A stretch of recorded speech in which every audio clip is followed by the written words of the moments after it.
Islamic Charities chilling black magic exorcism services spark outrage. The UK's Charity Commission is currently investigating several newly registered religious charities that have incited public outrage by promoting fears of black magic, witchcraft, and offering exorcism services. Notably, the East Birmingham Central Masjid, along with two Christian charities, Cambridge Papers Unlimited and Mountain of Fire and Miracles Ministries, Belfast, have been implicated in these alarming activities. The Islamic charity notably announced the Ruqyah service, an awareness program to, quote, protect our Muslim brothers and sisters from the snares of sorcerers and magicians, citing concerns over the widespread menace of black magic. Amidst these controversies, Alejandro Sanchez of the National Secular Society criticized the promotion of such ideologies, stating, quote, charities are meant to benefit the public, but promoting the idea that some people can be witches or possessed by evil spirits can lead to extreme harm of children and vulnerable adults. These cases have sparked a broader discussion of the role of religious charities and the potential for abuse under the guise of quote unquote advancing religion.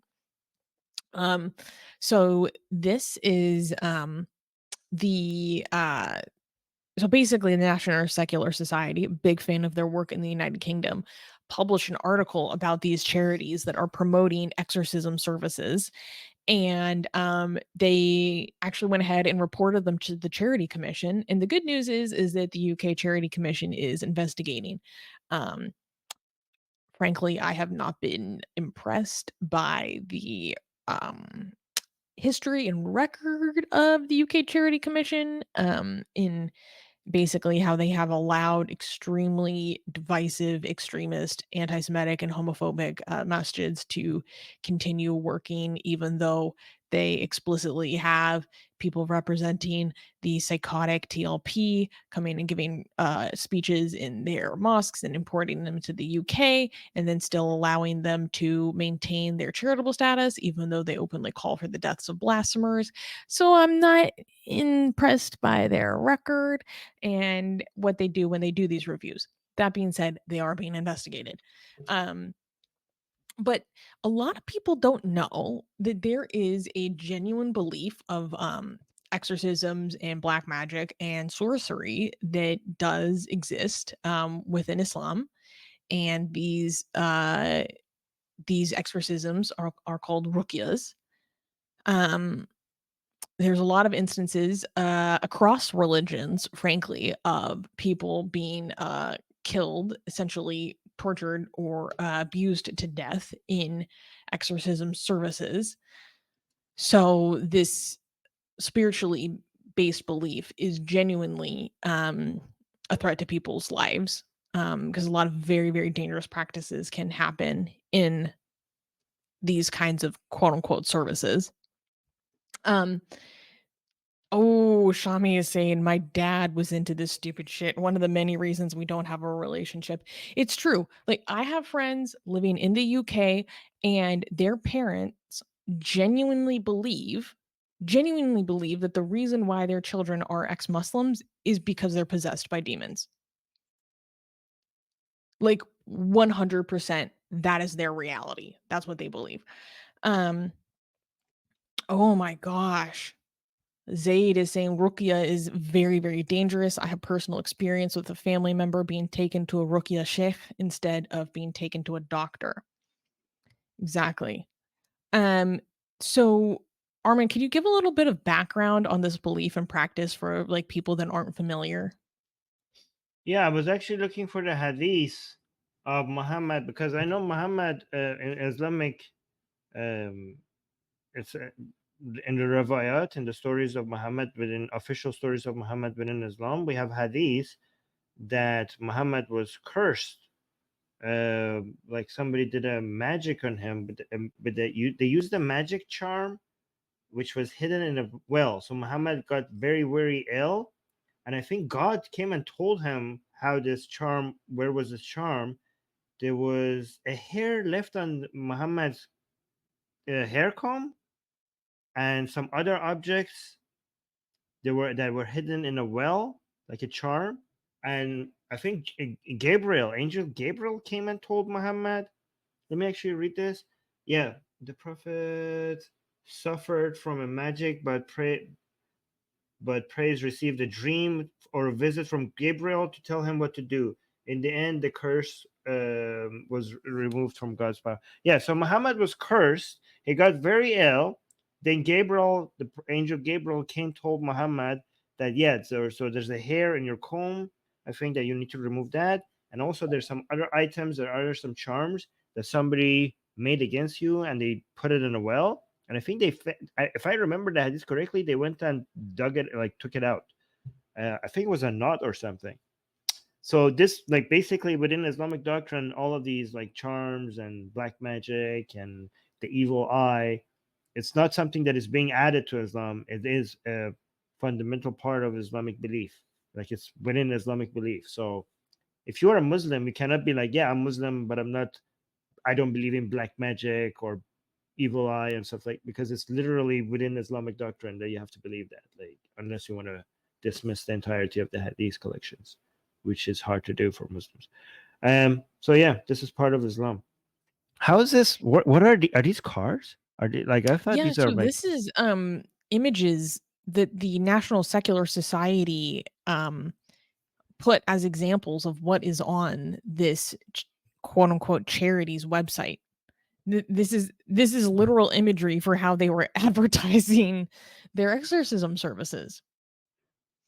so you click on it. So one of them says black magic, and it has a voodoo doll with some needles, and the next one says evil eye, and it's a man that is Like underground, passed out on a like carpet or passed out something. or something. And then another one has jinn position, and it seems like a shadow on a door, right? That's pretty scary. Like, here's the thing: this is abuse. This is taking advantage of people because your religion tells you that these things are real and it could happen to you. So, and these are things that are around us. Like evil eye is something that is around us. People could curse you. There are jinns around that could possess you. And guess what? We can predict you with a low price of I don't know how much.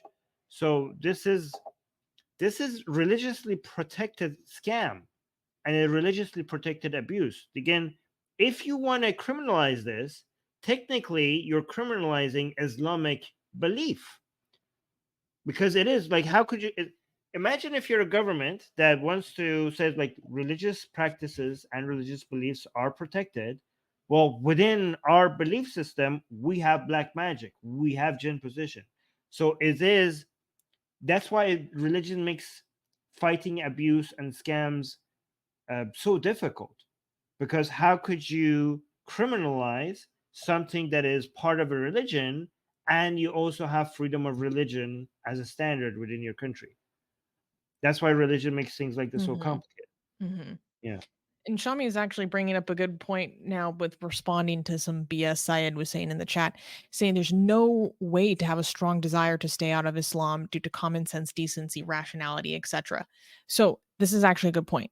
A lot of people genuinely believe that there is no way that within Mm, your own faculties you would choose to leave the perfect framework of life known as Islam.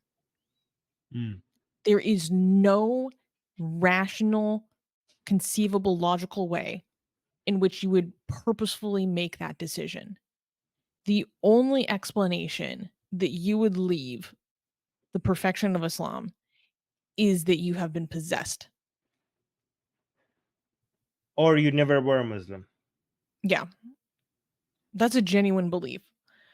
Right. Um, Yeah. it's For it's many wild. years when I told people I'm an ex-Muslim, they're right, when ex-Muslims was not a thing, people, like, at first, like when it wasn't that common for people to be ex-Muslim, like years ago, when you told people I left Islam, people looked at you like, what is that? Like, how's that's impossible? Exactly. It's genuinely impossible. There are two things. Like, this was a widespread belief when I was a kid, when I was like among people. There's two beliefs. First of all, once you're a Muslim, there is no way that you will ever even consider leaving Islam, because Islam is just so perfect that it makes sense. Also, there's another belief that matches this one. There was also the belief that anybody who actually understands Islam will become Muslim immediately, because it's just so obvious that this is the way, that nobody who understands, who hears the message of Islam, would not become a Muslim, right? So throughout these It's years so that intrinsically true. Then when yes, presented with it, when invited to come to Islam, you will accept. yes. So throughout these years, where back then this was shocking for people to even announce that they're ex-Muslims, but throughout the years they come up with explanations for why people are leaving Islam. First is they never were a Muslim. Two, they're in the hearts of hearts they know that Islam is the way, but these are such evil people that are just rebelling against God, because I don't know, because they want to sin or something. Jinn position is one of them, but the most common one is that there's no way that you're an ex-Muslim. If you say that you left Islam, it could only be because you were actually never a Muslim. That's the most common thing that they say.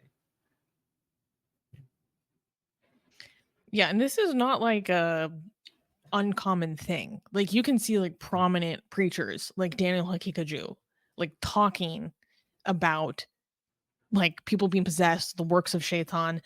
There's so many hilarious videos of British Dawa boys like talking about jinn possession. Like, and there's so many different things that you can be possessed by a jinn for doing. Um, oh crap, I can't remember it. There's this hilarious video of this one guy, I can't remember his name, but he's talking about how you can be possessed by a jinn because of um like different ways of having sex, or like if you Oh, masturbate or something, like there, or a if you're temptation. naked, Yes, that was okay. Can you explain? This was there are Muslim women who shower with their clothes on, because they're told that if they are naked, jinns will get horny and they will get possessed. There are so many recommendations to women, to for women especially, to not sleep naked. Never be naked, basically. Never be naked. because you'll Because be if RAPE by a jinn. yes, there are men, I'm not kidding, who are afraid that when they are peeing, when they take their dicks out, a jinn might see it and get horny and possess them. At that just a few seconds that their dicks are out. So was the only alternative just to piss your pants?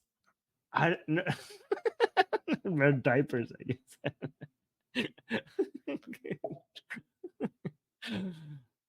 I've seen genuine discussions between old, ugly-looking Muslim men about not being naked at any, even in private, that by themselves, because jinns might get horny by their old, ugly, fat, wrinkly bodies. The jinns might get horny. I was offended on behalf of the jinns. I was like, okay, we might be jinns, but we have standards, god damn it. Like, like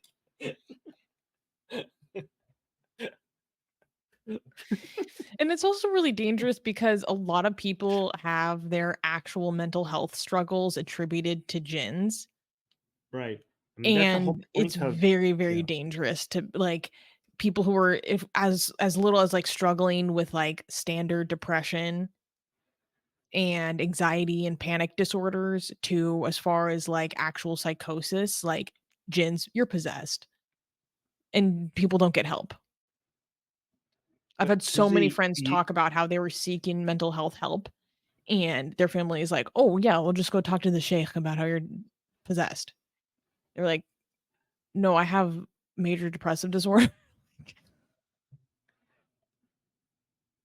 um this is actually, this is actually very interesting that what you're saying, because this is their origin. Jinns are, some mental disorder right now is being attributed to jinn position by Muslims, But if you go back to ancient history before Islam and figure out where the jinns came from, like the birth and evolutions of jinns, right? This goes to ancient Mesopotamian, Assyrian, long before Islam was a religion. Jinns have their roots in some ancient practices and beliefs. And their main purpose, this was, what do you call it when you anthropomorphization? Am I saying that right? Yeah. This is, yes, of mental disorder. That was this was attributing a spirit to mental disorder. That's where jinns even came from originally. Eventually, they grew to have bodies and have personalities and have different names. And they had celebrities. We have famous jinns. We have less famous jinns. They have different goals and missions. But originally, if you go back to really ancient Mesopotamian religions and practices, the things that eventually evolved into jinns were basically an explanation. You know how you give some spirit to the river, a spirit to the mountain, a spirit to like an identity to the forest. This was kind of giving an identity to mental disorders. And eventually these things became, a whole group of people, that have names and everything. Yeah, and we And see that's this why, across cultures. It's an early attempt to try to explain these different right. cognitive experiences that people can have. Right. And also, this is why Majnun, which is used as the same root letters as jinn, means insane, right? The word Majnun that comes from jinn means insane. Oh, that's so interesting. And that's why the story of Layli and Majnun, the love story between Layli and Majnun, right? The Majnun, the guy in the Majnun, he's madly in love. So his name Majnun is basically the same as the jinn. Yeah, I learned something today. right. Wow. Right. Oh, Cool. by the way, guys, there are 900 people watching right now, 240 on YouTube, 664. Can we get two more on Twitter to make this right? 664 on Twitter. Guys, people on Twitter, come subscribe to us on YouTube and watch us on YouTube, please, and subscribe. And because we're trying to get our YouTube channel growing, but we have a rant today, don't we? Like I have a video ready. Can I show this one? This is what you Yeah, but sent we me. do need to end soon because we've been going very, very long Okay, today. okay. So how about this? How about I show the video and you give us a rant next week about it? I'll just show you the video. Is that Okay. good? Okay. Just a teaser for next week's rant. So the caption says Send American this to Armin, universities have become Islamic caliphates, right? So this is, what which I think university is is an this? exaggeration. Let me be clear. Yes. Yeah, that's an That exaggeration. that caption is a little bit much, but the video is like, Right. oh my god. Yes.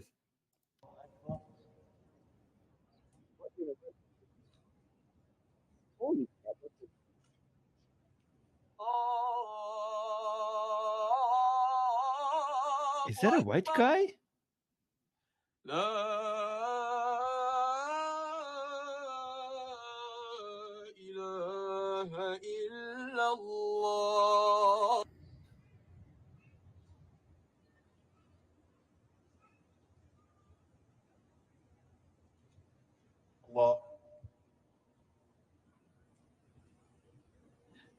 Look at the Palestinian flags everywhere. اهدنا الصراط المستقيم صراط الذين أنعمت عليهم غير المغضوب عليهم ولا Balazolin. الضالين.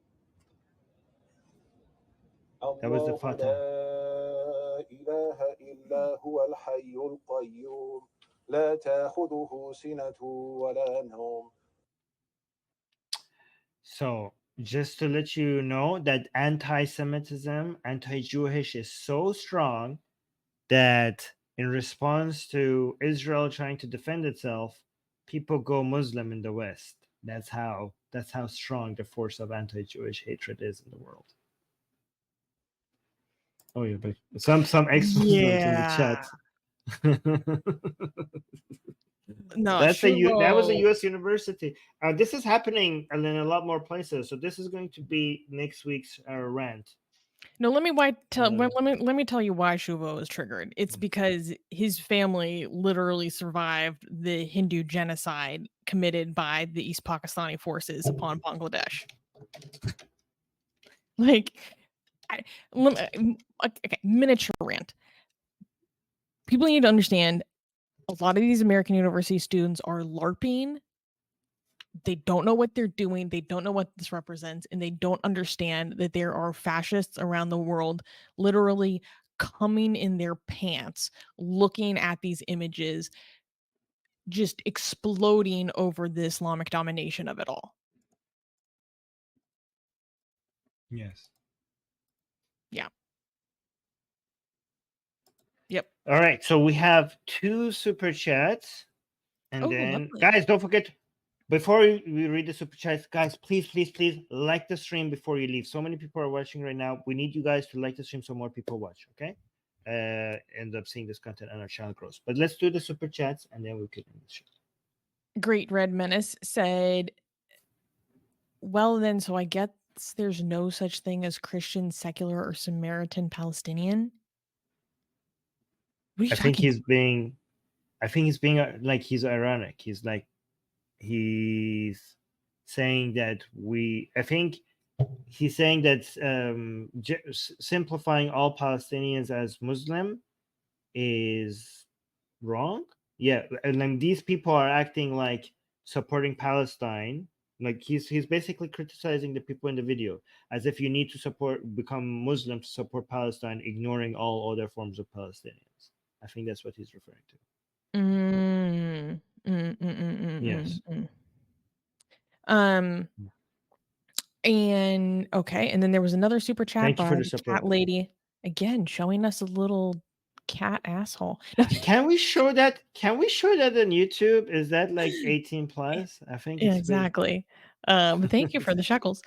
Saying about what you said, i.e., the mindset after World War II. How can a person from Iran have such deep understanding, so accurate? How? The way you summed it up was so beautiful. Thank you for sweet people like you and Susanna. Oh, so that was directed at you, Oh. Armin. That was very sweet, cat lady. Oh, well, Thank you. thank you. Oh, wow, thank you. I appreciate that. That's very sweet. All right, guys, we are going to end this right here. Again, thank you for being here. Our channel is growing very fast, and I think it has to do with us asking you guys to like the show and comment after the show is over, and to share and subscribe. Like, asking this is actually doing it. Go tell people, go tell your friends and your enemies, especially your enemies, to come and subscribe to the Atheist Republic channel on YouTube. And we also got another super chat. Thank you so much. Do you know who makes the most amazing, gorgeous, and other adjectives that I can't use here on YouTube, blasphemous art ever? We do. And for some reason, we are giving it away for free. Download them now using the link in the description before we change our mind.